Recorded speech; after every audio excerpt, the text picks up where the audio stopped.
हिमाचल प्रदेश के अंदर इस स्पेसिफिक समय में काफ़ी पॉलिटिकल भूचाल आया हुआ है और अभी कुछ समय पहले एक न्यूज़ आई है कि हिमाचल प्रदेश के जो 6 कांग्रेस के एमएलएज हैं, उनको विधानसभा के स्पीकर के द्वारा डिस्क्वालीफाई कर दिया गया है। अब यहाँ पे बहुत सारे प्रश्न, बहुत सारे सवाल जो अब आप सब लोगों के ज़हन में उठ रहे होंगे कि जो डिस्क्वालिफिकेशन है, यानी कि उनकी जो सदस्यता है, जो उसको रद्द कर दिया गया है, इसके क्या कारण हैं, क्या रीज़न्स हैं? अब देखिए, जब भी हम लोग बात करते हैं मेंबर ऑफ पार्लियामेंट्स या इन जनरल एमएलएज की डिस्क्वालिफिकेशन के, तो उससे रिलेटेड मल्टीपल प्रोविजंस हमें देखने को मिलते हैं। कुछ संवैधानिक यानी कि कॉन्स्टिट्यूशनल प्रोविजंस हैं और कुछ जो है वो लीगल प्रोविजंस हैं जिनका जिक्र रिप्रेजेंटेशन ऑफ पीपल एक्ट 1951 में किया गया है। लेकिन अगर हम लोग कॉन्स्टिट्यूशन प्रोविजंस की बात करें जिनके तहत जो एमएलएज हैं उनको डिस्क्वालीफाई किया गया है, वहाँ पे सीधी सीधी रेफरेंस जाती है एंटी डिफेक्शन लॉ को। एंटी डिफेक्शन लॉ की बात की जाए तो 52nd अमेंडमेंट के जरिए इसको कॉन्स्टिट्यूशन में 10th शेड्यूल के रूप में ऐड किया गया था। Anti defection law multiple reasons के कारण जो है वो इम्प्लीमेंट होता है, जिनमें one of the main factor है कि अगर मान लीजिए किसी भी पॉलिटिकल पार्टी के द्वारा एक विप इशू की जाए। विप बेसिकली जो है वो official direction of the party होती है, जहाँ पे एक पार्टी के द्वारा एक विप ऑफिसर अपॉइंट किया जाता है और विप ऑफिसर जो है वो सिंगल लाइन, डबल लाइन या 3 लाइन में जो है वो विप को इशू करता है। और अगर मान लीजिए उस विप की पालना नहीं की जाती है किसी भी मेंबर के द्वारा जो उस पॉलिटिकल पार्टी के नाम पे इलेक्शन जीता है, तो उसके डिस्क्वालीफाई होने के अंडर एंटी डिफेक्शन लॉ जो चांसेस हैं वो बहुत इंक्रीज हो जाते हैं।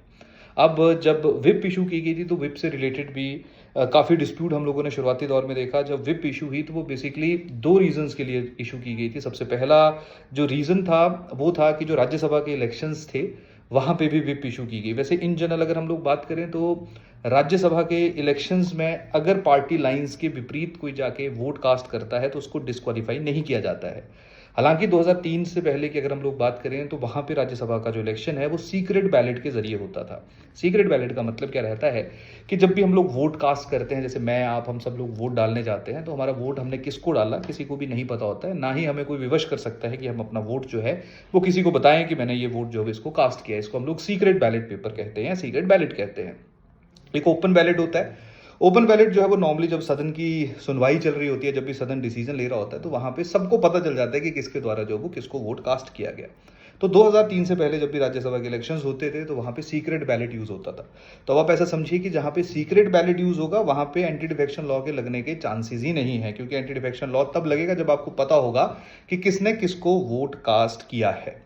तो 2003 में सरकार ने रिप्रेजेंटेशन ऑफ पीपल एक्ट 1951 में चेंज किया और ये कहा कि जो राज्यसभा का इलेक्शन है वो ओपन बैलेट के जरिए हो सकता है। इसको 2006 में चैलेंज किया गया और सुप्रीम कोर्ट ने अपना वर्डिक्ट दिया, जहां पे सुप्रीम कोर्ट ने कहा कि ओपन बैलेट के जरिए तो हो सकता है, लेकिन यहाँ पे जो मेंबर्स हैं उनको एंटी डिफेक्शन लॉ के अंतर्गत डिस्क्वालीफाई नहीं किया जा सकता है। तो 2006 के बाद हम सब लोगों की अंडरस्टैंडिंग है कि राज्यसभा के इलेक्शन में अगर कोई भी जो एमएलए है, अगर अपनी पार्टी की जो डायरेक्शन या विप है उसके विपरीत, उसके अगेंस्ट जाके वोट कास्ट करता है, तो उसकी सदस्यता जो है उसको रद्द नहीं किया जाएगा।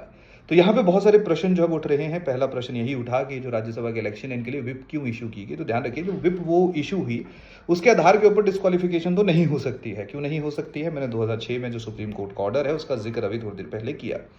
तो फिर जो मेंबर्स हैं वो डिस्क्वालीफाई किस आधार के ऊपर हुए, तो इसके बारे में विप इशू करने का लॉजिक सबसे पहले मैं आपको बता देता हूं कि देखिए, अगर विप इशू की तो इसका मतलब है कि जो भी मेंबर वोट कास्ट करेगा राज्यसभा के इलेक्शन में उसको बताना पड़ेगा कि उसने किसको वोट कास्ट किया। हालांकि जब वो बताएगा और अगर वो पार्टी के अगेंस्ट भी होगा तब भी उसको डिस्क्वालीफाई नहीं किया जा सकता है। लेकिन उसके साथ साथ जो विप इशू की गई थी वो बेसिकली जो बजट सेशन है, जहां पे कट मोशंस के ऊपर जो है वो वोटिंग होती है, वहां पे जो मेंबर्स हैं जिनको डिस्क्वालीफाई किया गया उन्होंने जो वो अपना वोट कास्ट नहीं किया। तो बेसिकली ये जो विप इशू हुई थी जिसकी वायलेशन के केस में एंटी डिफेक्शन लॉ के तहत एमएलएज जो है उनको डिस्क्वालीफाई किया गया है, वो बजट सेशन में वोट ना करने के कारण जो है उनको डिस्क्वालीफाई किया गया है। तो अभी कुछ समय पहले जो है वो जो स्पीकर थे उन्होंने इस चीज़ का जो है वो रीज़न भी बताया। उसके साथ साथ ये भी कहा गया कि 30 पेजेस का बड़ा डिटेल्डली जजमेंट है। तो यह बड़ा ही डिटेल जो उनका रीज़न है, क्योंकि बेसिकली एंटी डिफेक्शन लॉ में जो फाइनल अथॉरिटी होती है जो डिसाइड करती है कि किसको डिस्क्वालीफाई किया जाए या ना किया जाए, ये स्पीकर होता है। क्लियर, अगर हम लोग लेजिस्लेटिव असेंबली की बात करते हैं। वैसे कुछ परिस्थितियों में राष्ट्रपति के पास भी रहता है, लेकिन एंटी डिफेक्शन लॉ इसका एक बड़ा क्रिटिसिज्म भी माना जाता है ये कि ये जो पावर है वो स्पीकर को दी गई है, तो इसी पावर को एक्सरसाइज करते हुए जो है वो एमएलएज को डिस्क्वालीफाई कर दिया गया है। तो अब हिमाचल प्रदेश के अंदर जो पॉलिटिकल टर्मोइल है वो सही गलत उसके बारे में तो हम कोई टिप्पणी नहीं करेंगे, लेकिन हाँ ये बात है कि जो पॉलिटिकल रेफरेंस थी कि जिसके कारण बेसिकली डिस्क्वालिफिकेशन हमें होती हुई देखने को मिली, क्योंकि काफ़ी बार ये सवाल है कि जी जब राज्यसभा में एंटी डिफेक्शन ऑल नहीं लग सकता तो इनको डिस्क्वालीफाई क्यों किया गया। तो जो रीज़न है वो मैंने अभी आप लोगों के साथ डिस्कस किया कि जो बजट सेशन है या जो वोटिंग हुई है मोशंस के ऊपर उनमें पार्टिसिपेट उनमें वोट ना करने के कारण जो है वो डिस्क्वालिफिकेशन का डिसीजन लिया गया। और ध्यान रखना पहले तो ये होता था कि जब स्पीकर डिसीजन लेता था तो उसको चैलेंज नहीं किया जाता था, लेकिन अब जो स्पीकर का डिसीजन है वो भी ओपन टू जुडिशियल रिव्यू है, तो उसको सुप्रीम कोर्ट या हाई कोर्ट में जो वो चैलेंज किया जा सकता है। तो ये आज या स्पेसिफिक समय में जो हिमाचल प्रदेश के कुछ पॉलिटिकल हालात है और उससे संबंधित जो संवैधानिक और बाकी रिलेटेड जानकारी है, होपफुली आप लोगों को उसके बारे में थोड़ा और पता चला होगा। तो बहुत बहुत धन्यवाद, थैंक यू, टेक केयर।